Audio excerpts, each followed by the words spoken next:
بسم الله الرحمن الرحيم. لا حول ولا قوة إلا بالله العلي العظيم. أعوذ بالله من الشيطان اللعين الرجيم.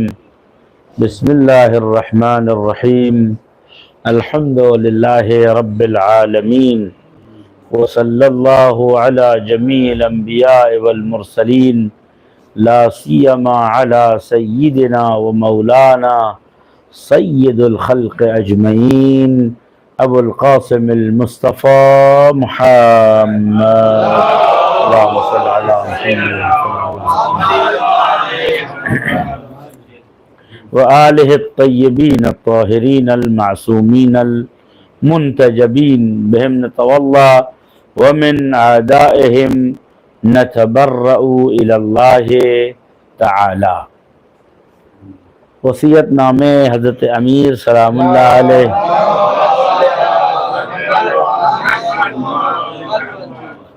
کہ بظاہر بنام نامی امام حسن علیہ السلام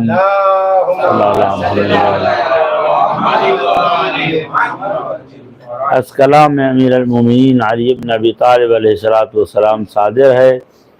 اور واقعاً اگر اس رسالے پر، اس خط کے اوپر غور کیا جائے تو حضرت امیر علیہ السلام نے تمام وہ راستے جو ترقی اور کامیابی کے ہیں اس میں ذکر فرما دیے ہیں، اور ان تمام راستوں کا بھی ذکر کر دیا جو انسان کو جو ہے ترقی اور کامیابی کی راہ سے دور رکھتی ہے. یعنی بتمام معنی اگر کوئی نصیحت آمیز کلام ہے وہ کلام امیر المومنین علی ابن ابی طالب علیہ السلام.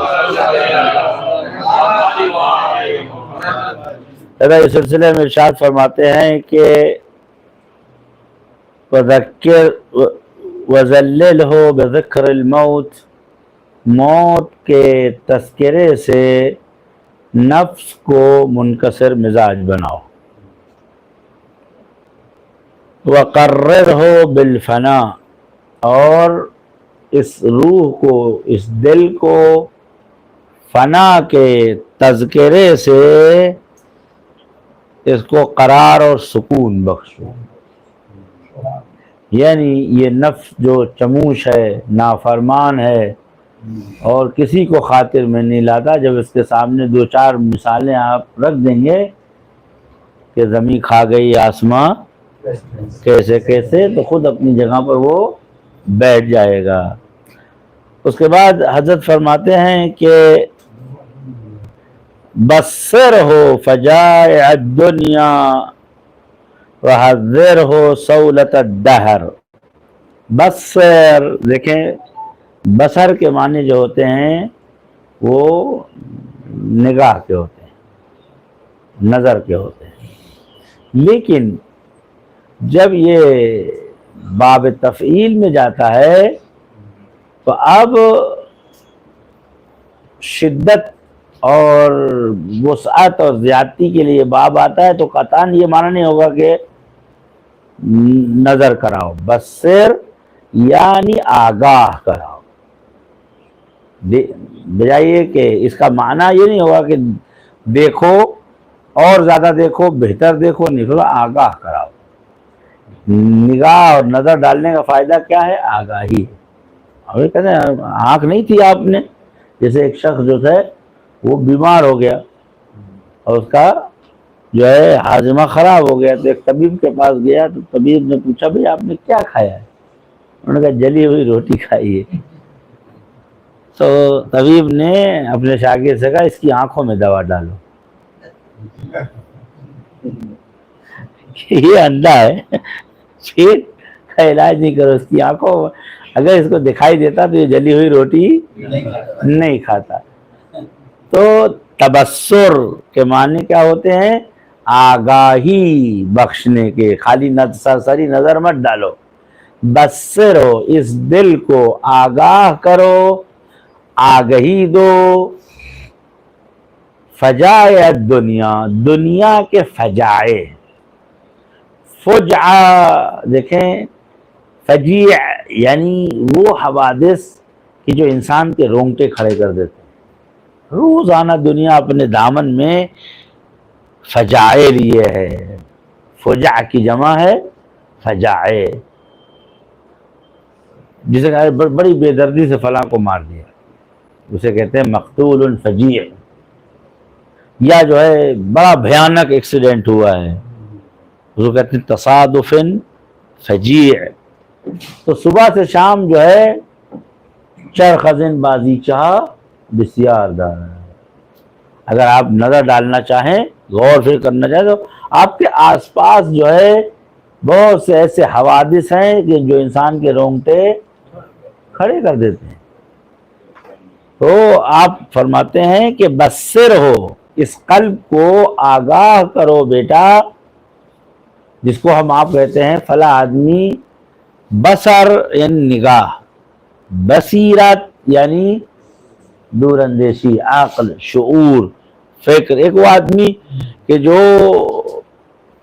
روڈ پہ یا سڑک پر پتھر پڑا ہے اس کو دیکھتا ہے آگے بڑھ جاتا ہے، یہ جو ہے صاحب نظر ہے، دیکھتا ہے، نگاہ رکھتا ہے.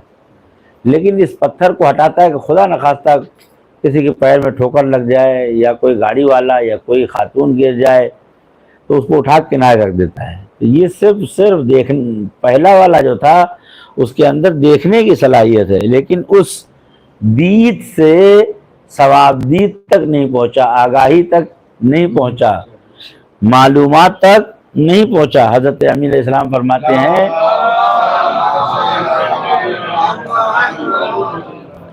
کہ اے پسر عزیز، اے فرزند عزیز، بصر ہو، اس دل کو آگاہی پہنچاؤ، بصیرت عنایت کرو. کاہے کے ذریعے سے؟ فجائع دنیا، دنیا کے دردناک اور خطرناک رویے اور حوادث کے ذریعے سے. آپ دیکھیں نا کہ آپ کو فلاں آدمی بے ہوش پڑا تھا، جب پتہ لگا تو ایک زمانے میں آپ نے سنا ہوگا کہ ایک شخص تھا جو بہت برا بھلا کہتا تھا قرآن کو، اس کو. ایک دن بیچارہ جو ہے سڑک کے اوپر بے ہوش پڑا ملا. کہاں وہ کروفر والی زبان، اور کہاں آج ایک آدمی کاندھا پکڑ کے، ہاتھ پکڑ کے اٹھا کے لے گئے، تب کہیں جا کے اس کو ہوش آیا. تو دنیا جو ہے اسی طریقے سے دنیا میں رہنے والوں کو بازیچہ قرار دیتی ہے. تو فرمایا بصر ہو فجائع دنیا. آدمی سوچتا ہے کہ ارے صاحب کیا کہنا ہے کہ ہماری زندگی تو بہت طولانی ہے. اچانک خبر آئی کہ مثلا ایک جوان بچہ ہے دنیا سے چلا گیا، اللہ اس کی مغفرت فرمائے. تو صرف خبر کو اگر خبر کی حد تک دیکھا جائے تو ٹھیک خبر ہے، لیکن اگر خبر کو انسان بصیرت میں تبدیل کر لے اور عبرت حاصل کرے تو اس وقت جو ہے دنیا کے حوادث ہمیں آپ کو فائدہ پہنچائیں گے. مثال طور پر دیکھیں، یہ جو فلم ہے، یہ جو سینما ہے، یہ در واقع معاشرے کے اندر موجود کمیوں کو یا سماج کے اندر موجودہ حالات کو دکھانے کا ایک ذریعہ تھا. کہ بھئی ہر آدمی جو ہے نہیں جانتا کہ فلاں جگہ کیا ہو رہا ہے، تو آپ نے دکھایا کہ کس لیے دکھایا؟ تاکہ لوگوں کی آگاہی بڑھے اور برائی. لیکن یہ سنیما اس دن مر گیا جس دن اس کو تفریح کا ذریعہ بنایا گیا، انجوائمنٹ کا ذریعہ ہوا. جس نے یہ سسٹم سوچا تھا بہت اچھا سوچا تھا کہ بھئی ہر آدمی حوادث کی فلم برداری نہیں کر سکتا، شوٹنگ نہیں. ایک آدمی شوٹنگ کر کے آپ کو پیش کر دیکھیے ایسا ہوا، ایسا ہوا، ایسا ہوا. یا سماج کے دو رخ دکھائے کہ ایک کے یہاں سوکھی روٹی ہے اور ایک کے یہاں روٹی جو ہے. بعض میں نے کسی بڑے شاعر کا ایک شعر پڑھا تھا، مضمون مجھے یاد ہے کہ بعض علاقے کے صاحبان ثروت کے جانوروں کے اوپر وہاں کے فقراء جو ہے غبطہ اور حسد کرتے ہیں کہ صاحب جانوروں کی اتنی خدمت اور کھانا پینا اور ان کو اچھے شیمپو سے نہلانا، اچھے بیڈ میں رکھنا، اے سی میں رکھنا وغیرہ وغیرہ، اور اسی بلڈنگ کے نیچے چند لوگ ہیں جو زمین پر سوئے ہوئے ہیں. تو یہ فجائع دنیا ہے. تو وہ جو سنیما کا جو آغاز ہوا تھا وہ ایجاد بصارت کے لیے تھا کہ سماج کے اندر جو کمیاں ہیں اس کو لوگوں کو پیش کیا جائے، یا جو خامیاں ہیں یا جو باتیں ہونی چاہیے تھی جو نہیں۔ در واقع دیکھیں فلم بھی ایک قسم کی کتابت ہے، تصویری کتابت ہے۔ تو مقصد یہ کہنے کا کہ دنیا پر جو نظر ہو وہ تفریحی نظر، چلو صاحب قلعہ دیکھایا جائے، جو آپ قلعہ دیکھ کے آئیں تو کچھ تو روشنی لے کے آئیں وہاں سے،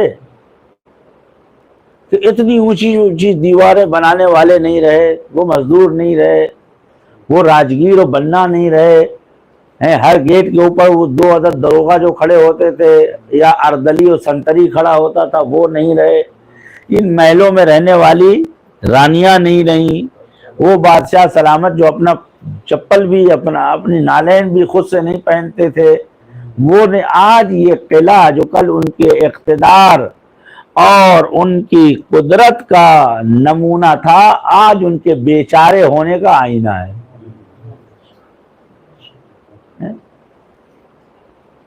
وَاسْأَلُ الْقَرِيَّةَ أَيْنَ سُكَّانُهَا وَأَيْنَ أُمَّارُهَا، بستیوں سے پوچھو، قریوں سے پوچھو کہ تمہارے ساکنین کہاں ہیں، یا تمہارے آباد کرنے والے کہاں ہیں۔ اگر ایک بار آدمی سوچ لے تو انسان دنیا کے بارے میں اس کا نظریہ بدل جائے گا۔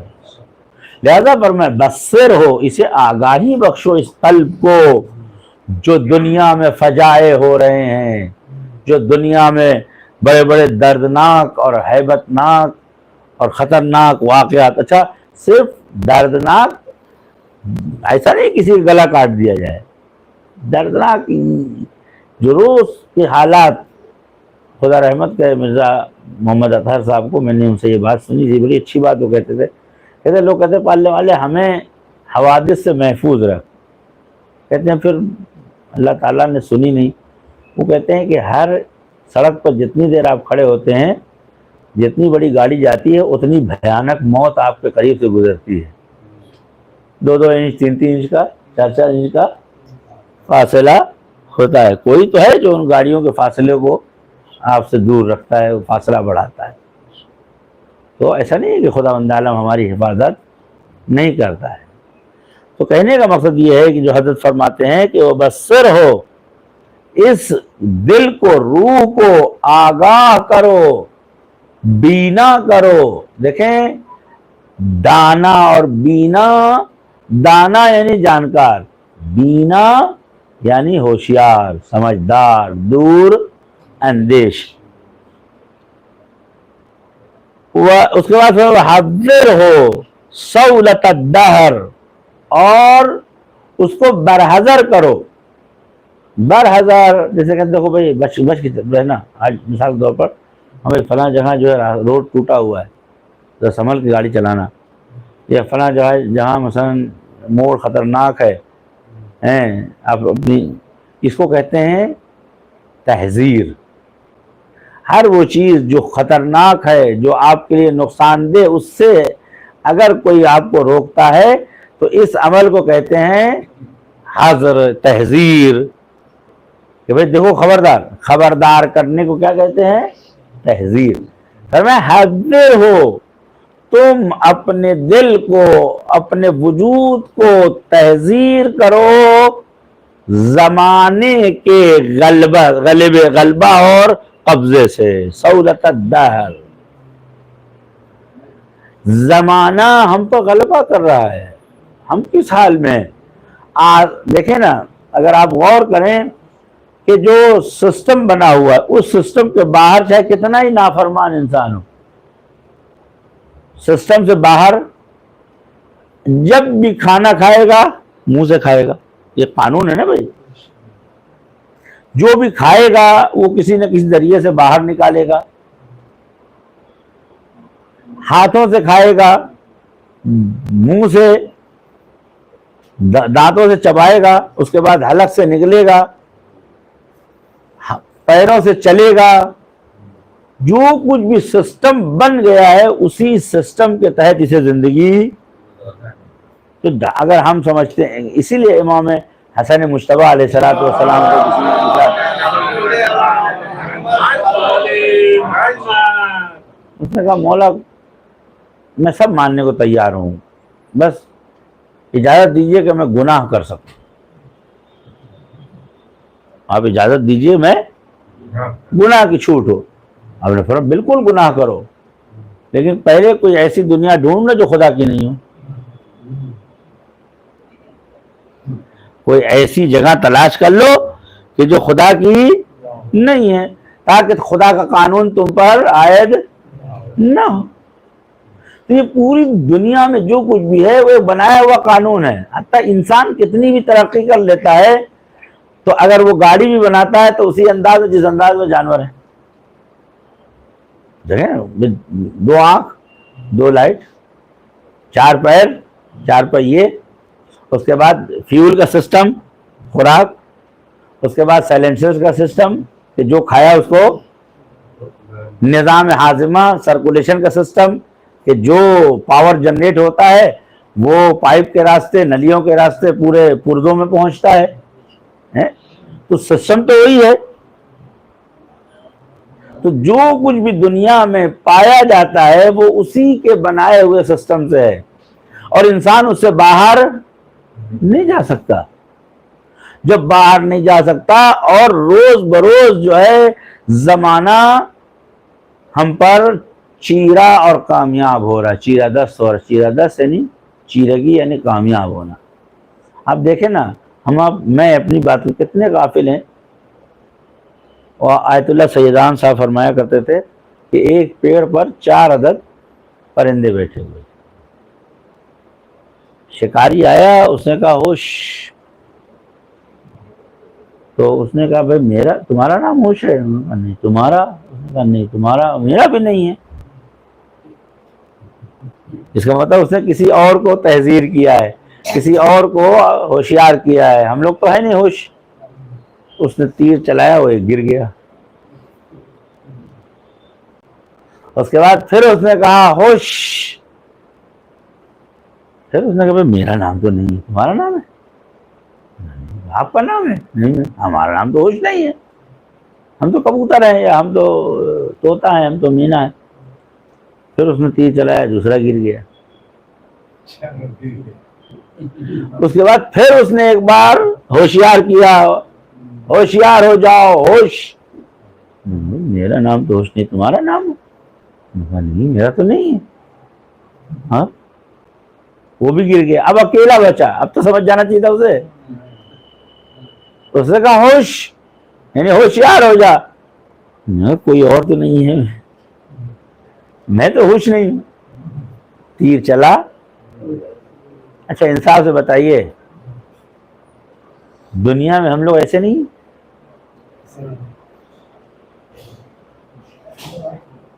سبطائن صاحب کو اٹیک پڑا، میٹم آتا ہے اور وہ کہتا میں نہیں ہوں، کوئی اور ہوگا.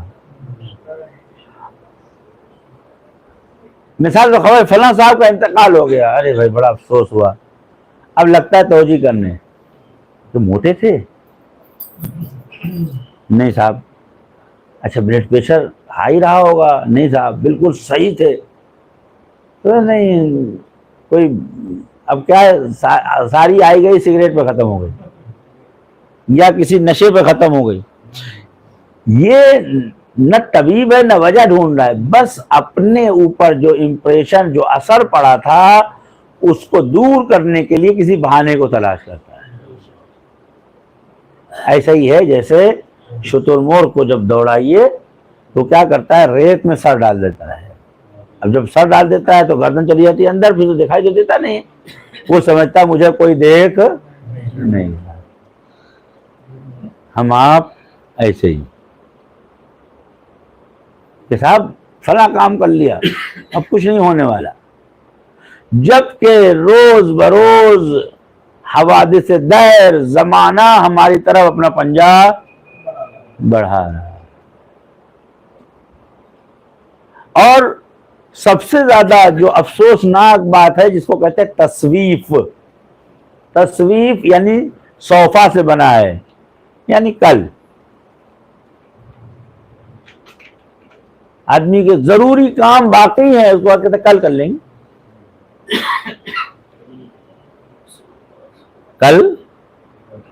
کل جب آئے گا تب نہ کریں گے۔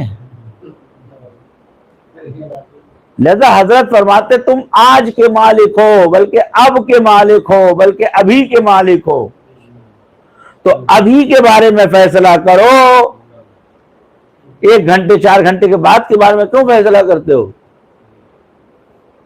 یہ تصویف نے قوموں کو تباہ کر دیا ہے۔ خیر صاحب انشاءاللہ دیکھا جائے گا، کل کر لیں گے، پرسوں کر لیں گے، ارے ابھی تو بہت وقت ہے، جبکہ وقت کوئی وقت نہیں، نہ تانا موت تو آنی ہے، اب میرے آپ کے ضروری کاموں میں۔ اب اسی ماہ مبارک میں کتنے مثلا بہت سے لوگ جن کی قرآن جو ابھی 15 پارہ نہیں ہوئی ہوگی، کم سے کم امانت دار ہونے کے، غیرت دار ہونے کا تقاضا یہ کہ یہ قرآن تو ختم ہو جانا چاہیے۔ سروات پڑھتے محمد وآل محمد۔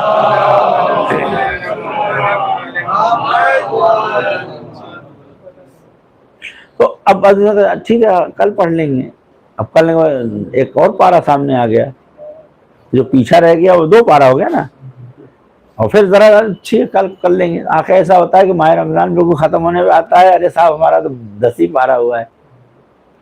یہ تو ایک آئینہ ہے کہ آپ کی زندگی کتنے کام باقی ہیں جس کو آپ نے کل پر ڈال لیا ہے۔ توبہ، گناہوں کی توبہ، حقوق کی ادائیگی، حقوق کی جس کو ہم بالکل آسان سمجھتے ہیں، حقوق تو یہاں تک ہیں کہ جیسے آپ کسی کے چپل میں بھی پیر نہیں رکھ سکتے ہیں، حقوق یہاں تک ہیں۔ اب چونکہ اس چیز پر توجہ نہیں ہوتی ہے، دھیرے دھیرے جو ہے مکروہات جو ہیں وہ ان کی مثال جو ہے وہ بریکر کی ہے، 1 آیا 2 آیا 3 آیا، جب عادت پڑ جاتی ہے تو پھر انسان جو ہے ریڈ سگنل کراس کر دیتا ہے، تو جو مکروہات کی طرف بڑھتا رہتا ہے پھر حرام میں مبتلا ہونا آسان ہے۔ تو حقوق ہمارے ذمہ باقی ہیں، کب ادا کریں گے؟ اللہ کا حق جس کو عبادت و بندگی کہتے ہیں، اے رسول خدا صلی اللہ علیہ وآلہ وسلم، اہل بیت طاہرین کا حق جس کو اطاعت و تعصی یعنی پیروی کہتے ہیں، تو ان کا حق ہے کہ آپ ان کی تعصی کریں، ان کی پیروی کریں، اور تعصی و پیروی کے لیے محبت ضروری ہے۔ ایک آدمی جس سے رغبت نہیں رکھتا اس کی کاپی بھی نہیں کرتا، اس کی تعصی بھی نہیں کرتا۔ والدین کے حقوق کب ادا ہوں گے؟ واقعاً والدین کے حقوق بہت سنگین ہیں، اور والدین کے حقوق کوئی ادا نہیں کرتا، ہم سب کو خدا نجات دے، نہیں ادا کر سکتا تو کوئی نبی و امام شفاعت بھی نہیں کرے گا۔ تو وہ بوڑھی عورت کا واقعہ آپ نے سنا ہوگا، جوان بیٹا ہے، تڑپ رہا ہے، 3 دن تک اس کی روح جو ہے گلے میں اٹکی ہوئی۔ اس کے بعد حضور تشریف لے آئے اور آپ نے کہا نہیں، اس کی روح گلے میں اس لیے اٹکی ہوئی ہے کہ اس کی ماں اس سے ناراض ہے۔ حضور نے کہا پالنے والے اس کے مسئلے کو حل فرما دے، پر جب تک ماں راضی نہیں ہوگی ایسے ہی رہے گا۔ اس کے بعد حضور نے کتنی زیادہ اس سے سفارش کی کہ میرے حق کے لیے اسے معاف کر دے وغیرہ وغیرہ، تب اس نے معاف کیا تو اس کی روح نکلی۔ تو والدین کے حقوق، پڑوسی کے حقوق،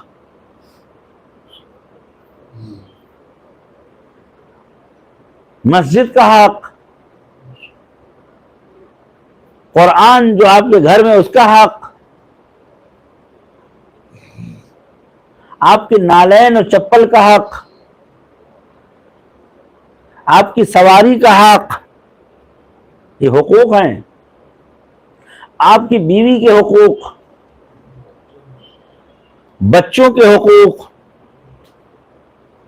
راستہ چل رہے ہیں تو راہگیر کے حقوق، کوئی دھکا نہ دیں، زور زور سے بات نہ کریں، کسی کو نقصان ڈسٹرب ہو، گرد اگر آپ سواری سے چل رہے ہیں تو اتنی تیز نہ چلیں گے، گرد و غبار جو ہے.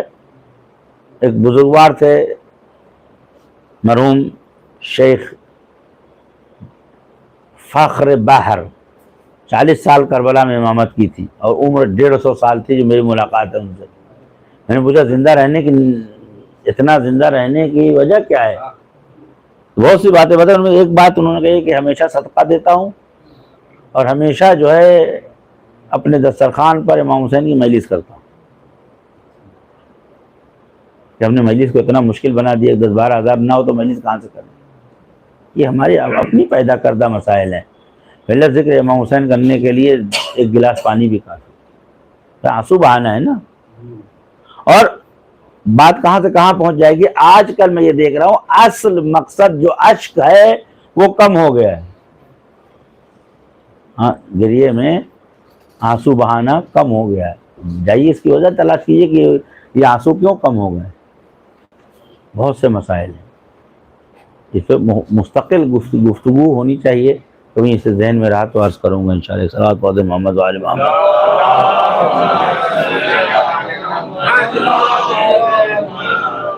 وہ فرماتے تھے کہ میرے پاس گاڑی تھی، پھر میں نے گاڑی بیچ دی.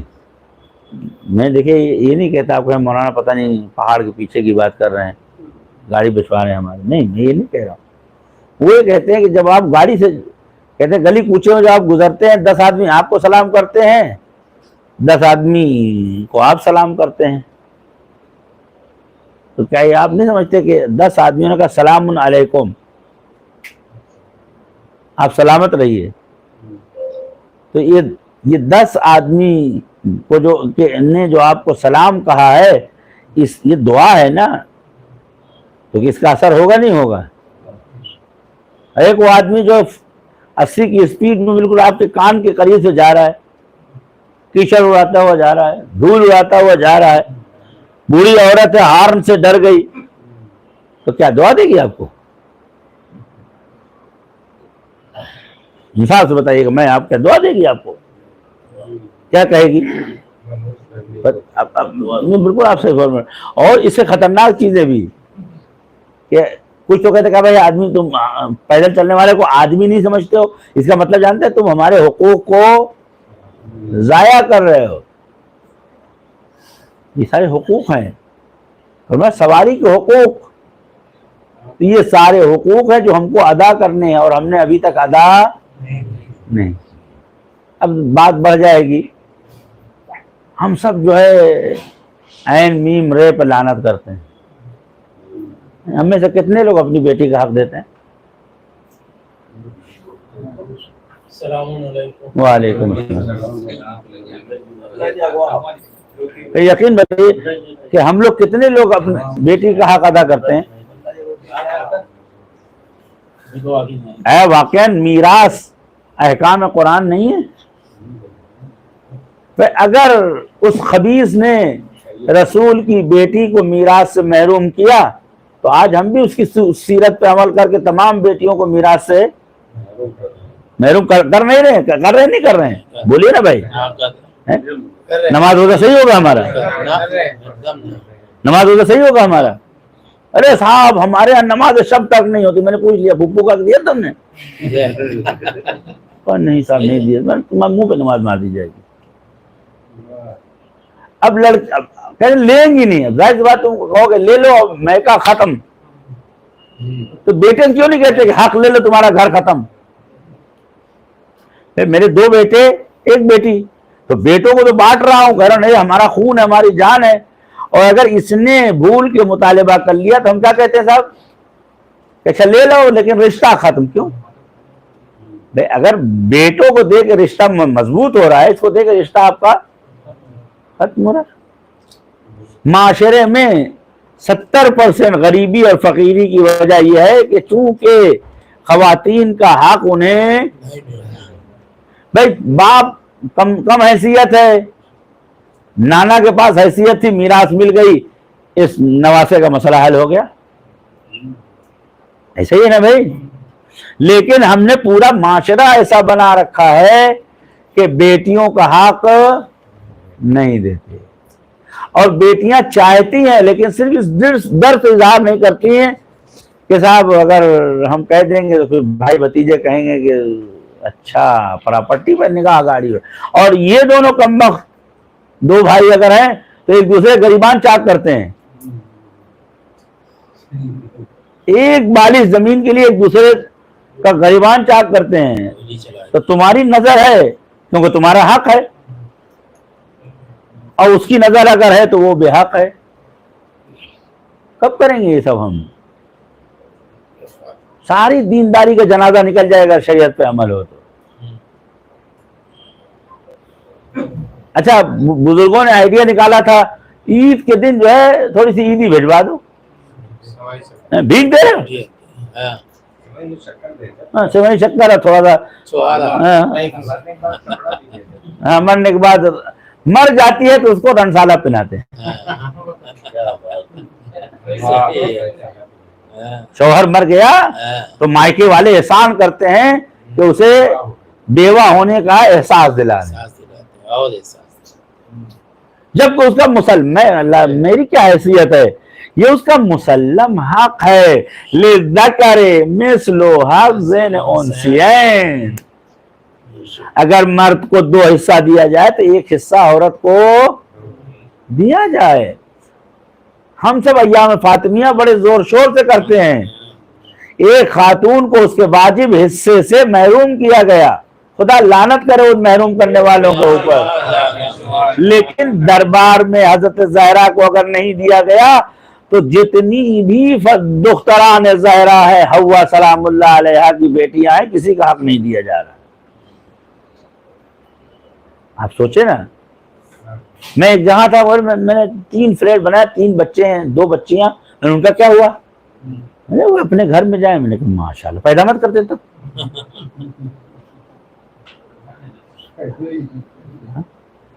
تو میرے اختیار میں نے کہا جیسے یہ بچوں کو پیدا کرنا آپ کے اختیار میں تھا ان کے بھی اختیار، وہ حق ہے. کم سے کم راضی کرو، ترازی حاصل کرو. الا ان تراز لا تاکلوا اموالکم بینکم بالباطل الا ان تراز. قبلہ بیٹھے ہیں، قرآن کہتا ہے حرام خوری مت کرو مال کے اندر مگر یہ کہ آپس میں ایک دوسرے کو راضی کر لو. کسی کا پیسہ کوئی مت کھائے، اگر کھا رہا ہے تو راضی کر لے کہ بھیا دیکھو آگے پیچھے کچھ ہوا ہے. بہرحال بات کہاں سے کہاں پہنچ گئی. زمانہ دہر جو ہے وہ ہم پر روز بروز اپنے پنجے گاڑ رہا ہے، اور بہت سے کام ایسے باقی ہیں جن کو کرنا ہے اور اس کو ہم کل پہ ڈال دے رہے ہیں. تصویف بہت خطرناک ہے. اگر یہ تصویف ہمارے اندر سے دور ہو جائے، ہر عالم کے پاس 100-200 کتابیں ہوں گی لکھنے کے لیے، ہے نہیں ہوگی، لیکن نہیں ہے اس لیے کہ کل کر لیں گے انشاءاللہ. فرصت کب فرصت آئے گی؟ ہر روز را فردا کنم، ہر دن کو کل کروں گا، اور وہ کل کبھی آتا ہاں تو جو آتا ہے وہ آج ہو جاتا ہے، اور آج کرنا نہیں ہے. اور ایک دن ایسا ہوتا ہے اذا بلغت التراقیہ قیل من ہی راق، اور جب سینہ تنگ ہونے لگتا ہے اور حلق تک روح پہنچتی ہے، کہتے ہیں کون ہے جو میری روح کھینچنا چاہتا ہے. ایسی ہے نا، کسی کی کوئی گارنٹی نہیں. لہذا حضرت امیر فرماتے ہیں کہ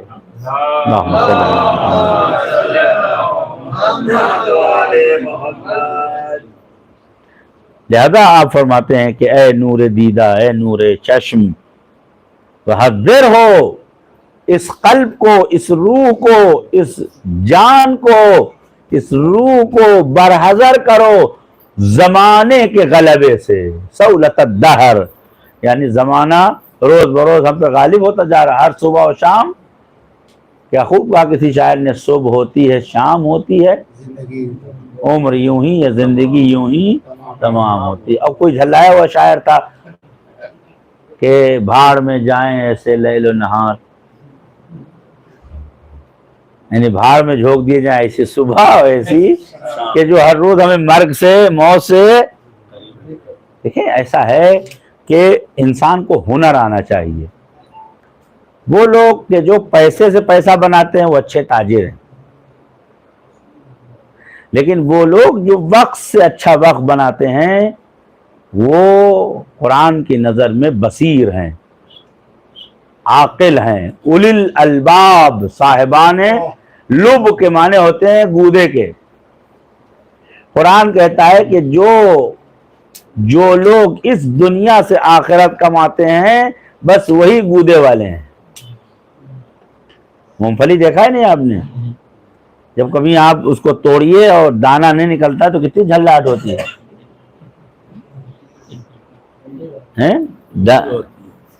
یہ کیا ہوا؟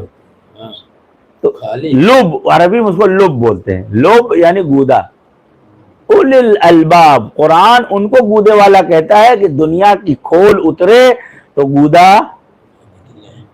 کچھ ہو لے جانے کے لیے. قرآن میں ایک آیت ہے، بڑی عجیب آیت ہے.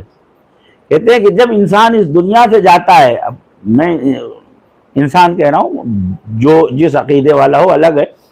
کہتے ہیں کہ یضربون الملائکہ علی وجوہہم، فرشتے جو ہے منہ پہ کوڑے مارتے ہیں، اور کچھ فرشتے ہیں جو پشت پہ کوڑے مارتے ہیں. وجہ کیا ہے؟ تو کہتے ہیں کہ وہ آسمان والے فرشتے کہتے ہیں کیا لے کے آئے، اس لیے منہ پہ مارتے ہیں. اور دنیا والے کہتے ہیں کہ لے کے کیا جا رہے ہیں، تو دنیا کو پشت کر رہے ہیں نا، دنیا کو پشت کر رہے ہیں، دنیا چھوڑ کے جا رہے ہیں. تو پوچھتے جا رہے ہو کس بلبوتے پہ جا رہے ہو، اور وہ کہتے آئے ہو تو کس بلبوتے پہ. تو یہ دنیا ہے یا اولی الالباب. لہذا حضرت فرماتے ہیں کہ حذر ہو، برحذر کرو، کوٹیشن دو، خطرے کی گھنٹی دو، کہو کہ بھیا بچو فلاں چیز سے، فلاں چیز سے، فلاں چیز سے، فلاں چیز سے. دیکھیں میں اگر بولتا تو آپ کہتے مولانا آپ کیا کر رہے ہیں؟ والعاقبۃ للمتقین والعاقبۃ والجنۃ للموحدین. یہ کون کہہ رہا ہے؟ خدا کہہ رہا ہے کہ جنت اسے ہی ملے گی جو جنت میں جانے کے قابل ہوگا. تو ہمیں جنت میں جانے کے قابل بنا. فرمایا کہ سب سے بڑا فقیہ وہ ہے کہ لا یؤمن ولا یؤس، نہ اتنا ڈرا دے کہ آدمی کہ اب کیا فائدہ، اب تو بگڑ ہی گیا، نہ اتنا اطمینان دلا کرنے کیا ضرورت ہے، تم تو جنت والے. فرمایا فقیہ وہ ہے، پیغمبر فرماتے ہیں کہ جو انسان کو دو نشانوں کے بیچ میں، دو لائنوں میں رکھے، ایک خوف ایک رجا. رجا یعنی امید، خوف یعنی ڈر. یہی ترقی. آج اگر کوئی بھی ترقی کرتا دنیا میں تو انہی دو پروں سے اڑتا ہے، نقصان کا خوف، فائدے کی امید، چاہت. تو فرمایا خوف اور رجا کے درمیان. بھلے ہاں اگر انسان کا خدا کیا بگاڑ لے گا تو بھی خدا جانتا ہے کیا بگاڑ لے گا. سنستدرجہم من حیث لا یعلمون، ایسا پکڑیں گے ان کو خبر ہی نہیں ہوگی. وجاء باسنا بیاتا وہم نائمون، ہماری طرف سے عذاب آیا اور وہ سو رہے تھے. آج تک پومپئی والے کو پتہ نہیں چلا کہ عذاب کہاں سے آیا. جیسے بمبئی شہر ہے ویسے ہی سمندر کے کنارے روم کے پاس ایک شہر تھا پومپئی. میں دعا کرتا ہوں خدا بمبئی کو پومپئی کی سرنوشت مبتلا نہ کرے. صلوات پڑھ دے محمد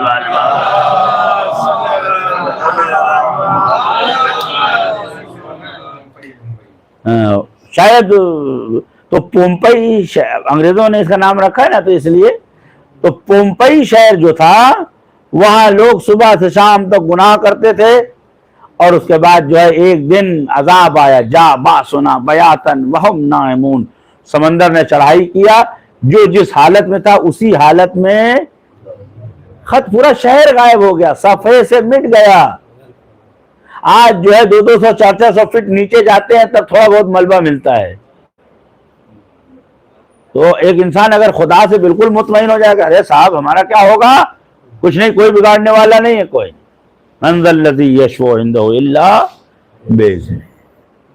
دیکھیں میں ایک خلاصہ کر دوں، بات کو تمام کر دوں آج یہیں کے اوپر۔ یاد رکھیے اکڑنے والا کبھی بچ کے نہیں جا سکتا۔ پوروانچل کی چروری کرنے والا، جی حضوری کرنے والا، وہ بچ جائے گا۔ گر مارے ہوئے کو مارا تو کیا مارا۔ ارے انسان اکڑے نہیں خدا کے سامنے، ارے صاحب ہمیں کون جہنم میں لے جائے گا، ہمیں وہی لے جائے گا جسے جنت و جہنم پیدا کیا ہے۔ بھئی نحنو عباد مربوبون، ہم اللہ کے پرورش یافتہ بندے ہیں۔ وَهُمْ بِأَمْرِهِ يَعْمَلُونَ لَا يَسْتَقْدِمُونَ سَاعَةً وَلَا يَسْتَأْخِرُونَ۔ معصومین نے فرمایا ہم اللہ کے پابند ہیں، جو وہ کہے گا وہ ہم کریں گے، اللہ ہمارا پابند نہیں ہے۔ مَا يَشَاءُونَ إِلَّا أَن يَشَاءَ اللَّهُ۔ اب اگر میرا بیٹا 0 نمبر لایا ہے تو میں کس منہ سے جاؤں گا اس کالج کے آفس میں کہ بھیا اس کو پاس کر دو؟ آدمی کہے گا ارے تو حضور آئے تو ٹھیک ہے، آپ بسم اللہ ہم پاس تو کر دیتے، کہ بتائیے کیا کریں؟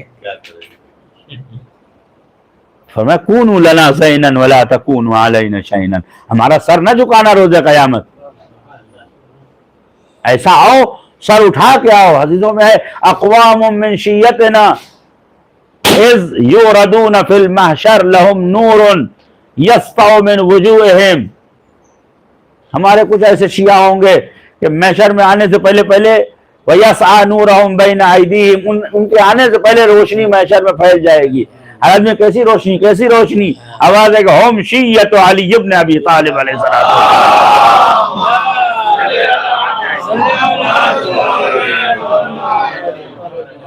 یہ علی کے شیعہ ہیں، کہتے پورا اہل محشر جو ہے ان سے غبطہ کرے گا کہ یہ کون لوگ ہیں کہ جو انبیاء کی ہیبت میں اور اوصیاء کی جلالت میں چلے آ رہے ہیں۔ اب آج یہ وہ لوگ ہیں کہ جنہوں نے اہل بیت کی پیروی کی، یہ وہ لوگ ہیں کہ جو خلص اہل بیت کے چاہنے والے ہیں۔ تو ایسے بن کے ہم وہاں جائیں نا، خدا نہ خواستہ اگر ہماری فائل کھول لی جائے، نماز غائب، روزہ ایک ایسی عبادت ہے جو بتا کے بھی نہیں پتہ چل سکتی۔ اللہ نے پردہ ڈالا، جیسے میرا آپ کا ڈالا ہے، سب کا پردہ ڈال رکھا ہے، ہاں، لیکن نماز بہرحال ساری عبادتیں بابا ہم کو مسابقہ دینا چاہیے عبادت میں، نہ یہ کہ بے دینی کی طرف بڑھ جائیں ہم۔ دیکھیں اللہ تعالیٰ کو گفتگو سے دھوکا، اللہ کہتا کونوا دعاتن، امام صادق علیہ السلام فرماتے ہیں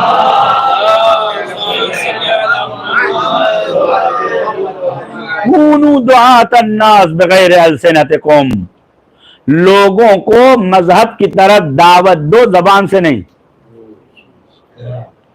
مذہب کی طرف دعوت دو۔ مولا فرماتے ہیں کہے کے ذریعے سے، بغیر زبان کے، عمل کے ذریعے سے۔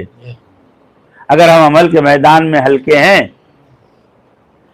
سوال یہ ہے کہ میرے پڑوس میں اگر مدن لال رہ رہا ہے اور 40 سال کے بعد بھی اس کا نظریہ اسلام کے بارے میں نہیں بدلا، اس کا مطلب یہ ہے کہ جو اسلام میں لے رہا تھا وہ نہیں تھا کہ جو ایک مجلس میں یا ایک جلسے میں یا ایک نشست میں متاثر کر دیتا ہے۔ اس کا مطلب میری عمل کرد، میری روش درست نہیں۔ آپ دیکھیں نا کہ جو سادات کرام دور دور علاقوں سے تشریف لائے، آئے تھے ایک گاؤں میں تجارت کرنے، 6 مہینے کا پورا گاؤں جو ہے کلمہ پڑھ کر جو ہے، تو کچھ تو عمل رہا ہوگا۔ کاٹھیا وار میں جو ہے ایک سید صاحب آئے تھے عراق سے، اور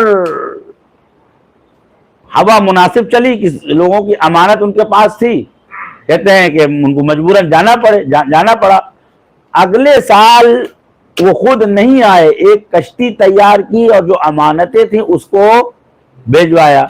پورے اس علاقے کے لوگ جو ہے مسلمان ہو گئے، اہل بیت کے چاہنے والوں کہ بھائی یہ کون سا مذہب ہے کہ جو کوئی نہ پکڑ سکتا ہے نہ ڈھونڈ سکتا ہے. لاکھوں روپے کا مال جو ہے انہوں نے واپس کیا. یہ امانت داری. فرماتے شیعہ کو پہچاننا ہے تو اس کی امانت داری سے پہچانو، اس کی آنکھوں کی عفت و پاکیزگی سے پہچانو، اس کے ہاتھ کی پاکیزگی سے پہچانو. دیکھیں دعوے سے کچھ نہیں ہوتا ہے. آپ گزر جائیں عورتیں قسم کھانے لگے کہ بھائی آج تک اس نے نگاہ اٹھا کے نہیں دیکھا، کیونکہ یہ علی ابن ابی طالب کا شاگرد ہے.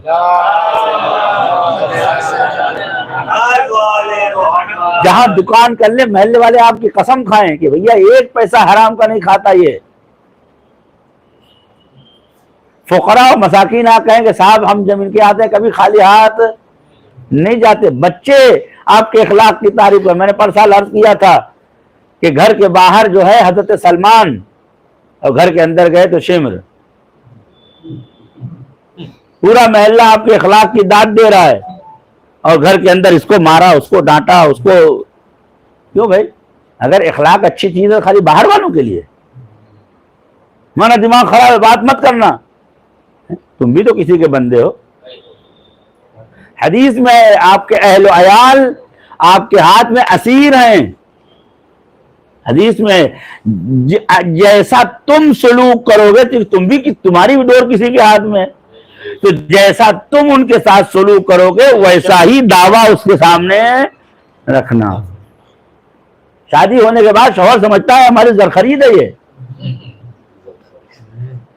ہے. ارے ہم نے کہا ہمارے لیے تم نے سحری نہیں بنائی، کیوں؟ اس کو واجب ہے. آپ ایسا اخلاق بناؤ کہ آپ کو اٹھنے سے پہلے آپ کی سحری تیار ہو جائے.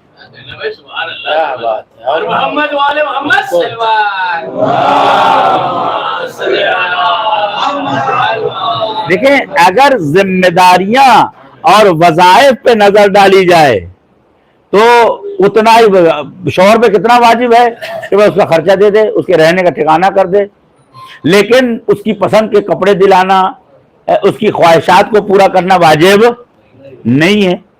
تو اب اگر شوہر اضافہ کر رہا ہے، واجب سے بڑھ کر مستحبات میں اتر رہا ہے، تو زوجہ بھی واجب سے بڑھ کے مستحبات میں اترے گی. المختصر یہ ہے کہ ہم کو ہر حال میں فرمائے ذو اللسانین سب سے برا آدمی ہے، باہر کچھ اندر کچھ. ابھی ملاقات ہوئی اسد صاحب سے، سبحان اللہ بڑے اچھے عالم ہیں، گزرے ہمیں کہاں علیہ اعوذ باللہ معذرت آقا، اسے اردو میں دوغلا کہتے ہیں، اردو میں اسے دوغلا کہتے ہیں، عربی میں ذو اللسانین کہتے ہیں حشر کے دن ذو اللسانین دو زبانوں کے ساتھ آئے گا، دونوں باہر نکلی ہوگی اور فرشتے اس میں نکیل ڈال کے منہ کے بل کھینچتے ہوئے لے آئیں گے. وہ کہتے ہیں نا خان صاحب لوگ کہتے ہیں کہ مرد کی زبان ایک ہے، تو گھر باہر سب میں ایک ہونی چاہیے. ابھی میری آپ کی ملاقات ہوئی، تعریف کر رہے آپ کے سامنے، آپ کے جاتے میں نے کہا فلاں، یہ کیا مطلب ہے؟ معاشرہ جو آج خراب ہے اس لیے خراب ہے. اچھا آدمی کیا سمجھتا ہے؟ اللہ کی عافیت کو یہ سمجھتا ہے کہ کچھ نظر نہیں آتا، کوئی جانتا نہیں ہے. آپ کو معلوم ہے آپ جب بھی کوئی کام کرتے ہیں تو ہزاروں شاہد ہوتے ہیں، جو کچھ بھی آپ کرتے ہیں ہزاروں شاہد گواہ ہوتے ہیں. آپ سمجھتے ہیں کوئی نہیں دیکھ رہا ہے. للہ جنود ما فی السماوات و ما فی الارض، سب خدا کے فوجی ہیں زمین و جو کوئی ایک کنکری بھی جو ہے نا وہ بھی اللہ کا فوجی ہے. ایسے گزرے کہ سنگریزے آپ کو سلام کریں، آپ کہیں نہیں ہو سکتا. کیوں نہیں ہو سکتا ہے؟ کیوں نہیں ہو سکتا ہے؟ ایسا نہیں، راستے ہیں. کیا اللہ نے آج سینکڑوں ایسے اولیاء الہی ہیں جو ہمارے درمیان میں معمولی کپڑے میں گھوم رہے ہیں، لیکن آج کے زمانے میں ولی وہ ہے کہ جو مکار ہو، عیار ہو، بے ایمان ہو.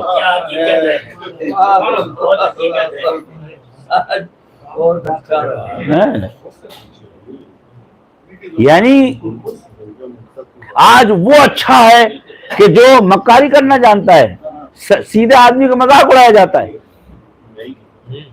ارے اچھا تم کو بیوقوف بنا دیا. ارے بھائی آپ میرے پاس آئے، میں آپ کے پاس گیا، میں نے کہا 100 روپے دے دیجئے، میں نے دے دیا. میں نے کہا تم بیوقوف ہو. ارے بھائی اس نے ضرورت سمجھ کے دے دیا، اگر جھوٹا وہ تب بھی خلق خدا ہے. کیا اہل بیت کے پاس سارے سچے آتے تھے؟ مولا ہم بھوکے ہیں. انہوں نے کہا ٹھیک ہے لے جاؤ بھائی. مولا لباس نہیں، لے جاؤ. کہ ان کو نہیں معلوم تھا، یہ جانتے تھے اگر ہاتھ پھیلا رہے کچھ نہ کچھ تو ضرورت ہے. صلوات بہت محمد وآل محمد.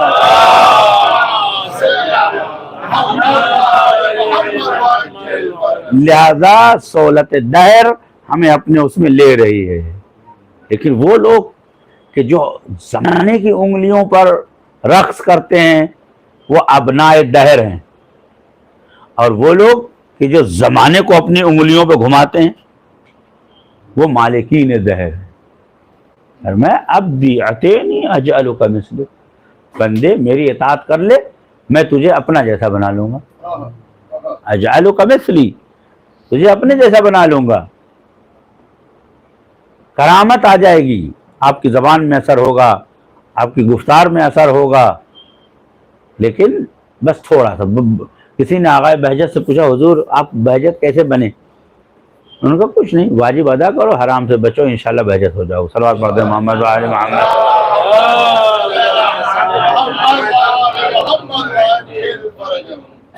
اور میں واجب ادا کرو اور حرام سے بچو، مستحب و مکروہ چکر میں نہ پڑو، اتنا بہت مشکل ہے، اتنا ہی کر لو انشاءاللہ بہجت ہو جاؤ گے. یعنی خدا کی نافرمانی نہ ہو، یعنی واجب ترک نہ ہو، اور اللہ تعالیٰ کی معصیت نہ ہو. بہت سیدھا راستہ ہے.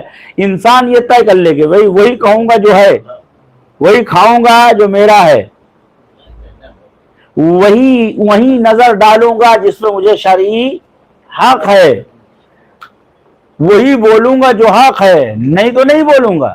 میں نے مسجد نبی میں ایک افریقی کو دیکھا کہ ہاتھ میں تسبیح تھی اور گنبد خضرا کو دیکھ رہا تھا اور دعا پڑھ رہا ہوگا، درود پڑھ رہا ہوگا. مجھے عجیب آدمی لگا تو میں نے کہا اس بہانے سے بات کریں اس سے. بعد میں الحمدللہ وہ شیعہ ہو گیا. صلی اللہ علیہ وسلم. 2-3 دن تک معلوم ہے 400-500 افریقیوں کو وہ مرید ہے، پیر ہے. منہ تو جب میں نے اسے بات کرنا چاہا تو طولانی بات ہے، بس 1-2 سیکنڈ میں، تو اسے میں نے کہا بھائی میں نے بھی کھانا نہیں کھایا ہے، مجھے ہم سفرہ چاہیے، ثواب ہے، کھا لیتے ہیں کھانا. اس نے کہا اچھا رکو. اس کا تسبیح جیب میں رکھا، زبان سے کنکری اٹھائی، جیب میں رکھا. میں نے کہا یہ کیا ہے؟ اس نے کہا جب زبان چلتی ہے تو دماغ نہیں چلتا ہے. کیا بات ہے. میں نے کنکری زبان پہ رکھی تاکہ بلا وجہ بولے نہ. سب سے زیادہ جو میٹر آئے گا قیامت کے دن، بل آئے گی، وہ زبان کی آئے گی. زبان بچا لیجئے، وَإِلَّا شاید 2-4 ہزار کلومیٹر کی بل.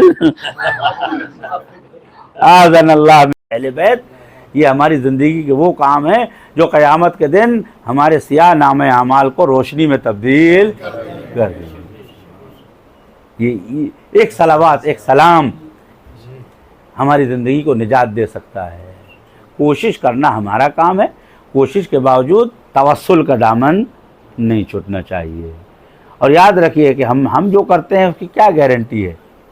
آخر میں گھوم پھر کے بات وہیں آتی ہے شفاعت کے اوپر، کہ جس کو شفاعت پر یقین ہے، امید ہے. اللہ میں نے عجیب، مجھے تعجب ہوا جب شیعوں نے رسول خدا کے قریب، اردو میں کہتے گھیرا ان کو، یا رسول اللہ ہم کیا کریں، کہاں جائیں؟ تو انہوں نے رسول اللہ علی سے کہا علی یہ تمہارے آدمی، ان کو بچاؤ.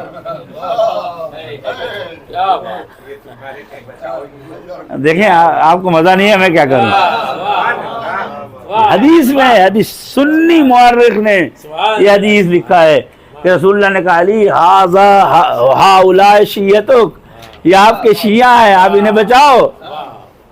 تو حضرت علیہ السلام فرماتے ہیں یا رسول اللہ ٹھیک ہے کیا کیا جائے؟ فرمایا فاطمہ رضا پروردگار ہیں، جاؤ فاطمہ سے پوچھو کہ نجات کا سبب لائی ہیں کہ نہیں ہیں. اور بیوی نے جو نجات کا دسترخوان پھیلایا یہی مصائب و یہی مجلس تھی. کیونکہ روز ولادت ہے اس لیے عرض نہیں کروں گا، میں اتنا کہوں گا کہ بی بی نے سرکار سید الشہداء کا پیراہن عرش کے سامنے رکھ دیا، پالنے والے یہ میرے بیٹے کو بے گناہ مارا گیا۔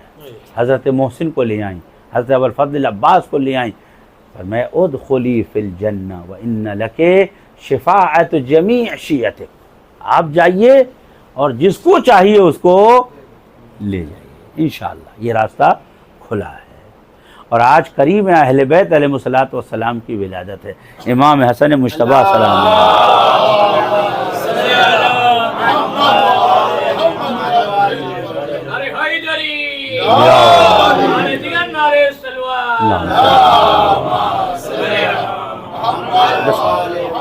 آج قریب ہے اہل بیت علیہ الصلوۃ والسلام کی 3 دن جشن کم سے کم ہونا چاہیے۔ الحمدللہ کل بھی جشن تھا، آج شام کو بھی جشن تھا، اور تیسرا دن لگنے والا ہے، شب آ گئی، اس کے بعد جشن ہے۔ اور ہماری اتنی ہی توقع ہے کہ فرزند رسول کہتے ہیں آپ گزر رہے تھے، آپ نے دیکھا کہ غلام جو ہے وہ کھانا کھا رہا ہے، کھانا کھاتے کھاتے جو ہے ایک لقمہ خود کھاتا ہے، دوسرا لقمہ کتے کو دیتا ہے۔ جیسے امام کو دیکھا سمیٹ لیا، السلام علیکم یا ابن رسول اللہ، فرزند رسول آپ پر، میں آپ کو سلام کی قیمت بتا رہا ہوں، فرزند رسول آپ پر سلام۔ ہم نے فرمایا کیا کر رہے تھے؟ فرمایا یا ابن رسول اللہ، مجھے شرم آتی ہے ایک زندہ موجود بیٹھی ہو اور میں لقمہ کھاؤں اور اسے نہ دوں، مجھے شرم آتی ہے کہ کتا بیٹھا ہوا ہے، اب وہ دیکھ رہا ہے لقمے کو، تب مجھے شرم آتی ہے کہ میں کھاؤں اور بھوکا رہے، لگا ایک اسے دیتا ہوں ایک خود کھاتا ہوں۔ اب نے فرمایا نہیں ٹھہرو، کس کے غلام ہو؟ فلاں غلام، کوئی بولے جانا نہیں۔ اس کے بعد گئے، واپس آئے، آپ نے فرمایا کہ یہ باغ تمہارا ہے، باغ یعنی سائیں سردہ بلڈنگ، یہ باغ تمہارا ہے۔ میں کیا کروں گا؟ میری ساری پراپرٹی میرے مالک کی ہوں، میں تو غلام ہوں۔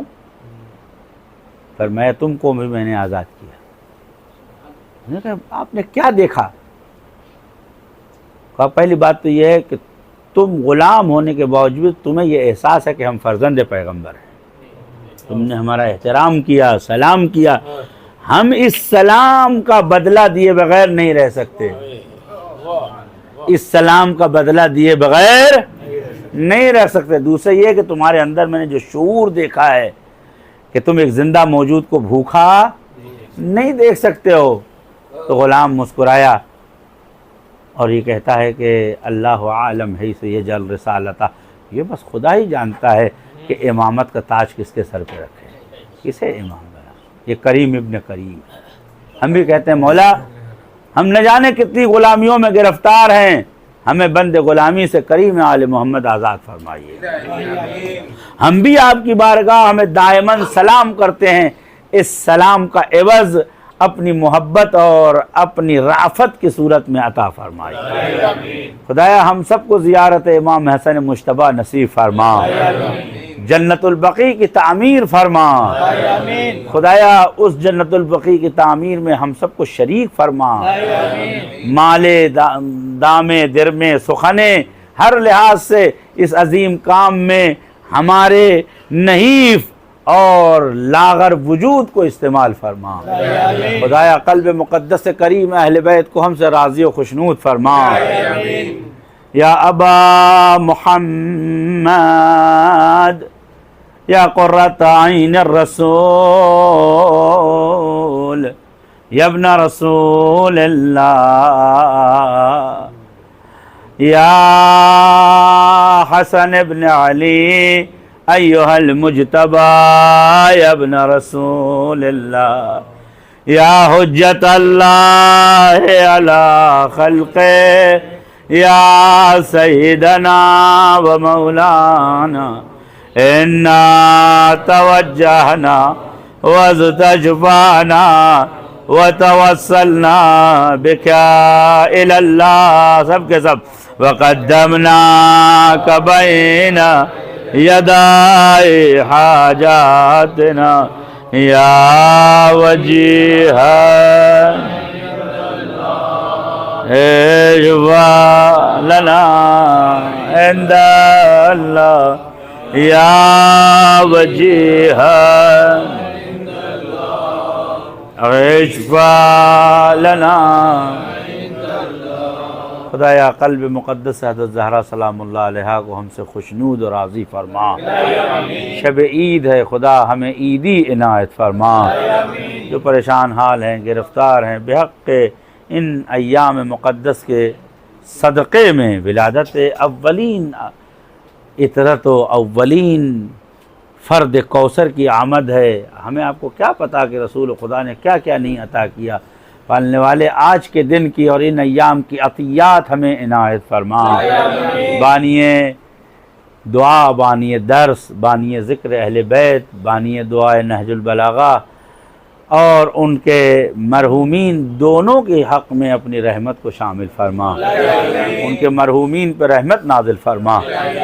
اور بانی حاضر الامر الخیر کو دنیا و آخرت کی تمام خوبیاں عنایت فرمائے. اور حاضرین کے مرحومین کی ارواح مقدسہ کی مغفرت فرما.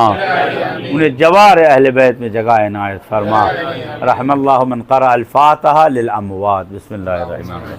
الحمدللہ رب العالمین الرحمن الرحیم مالک یوم الدین ایاک نعبد و ایاک نستعین اهدنا الصراط المستقیم صراط الذین انعمت علیہم غیر المغضوب علیہم ولا الضالین. بسم اللہ الرحمن الرحیم.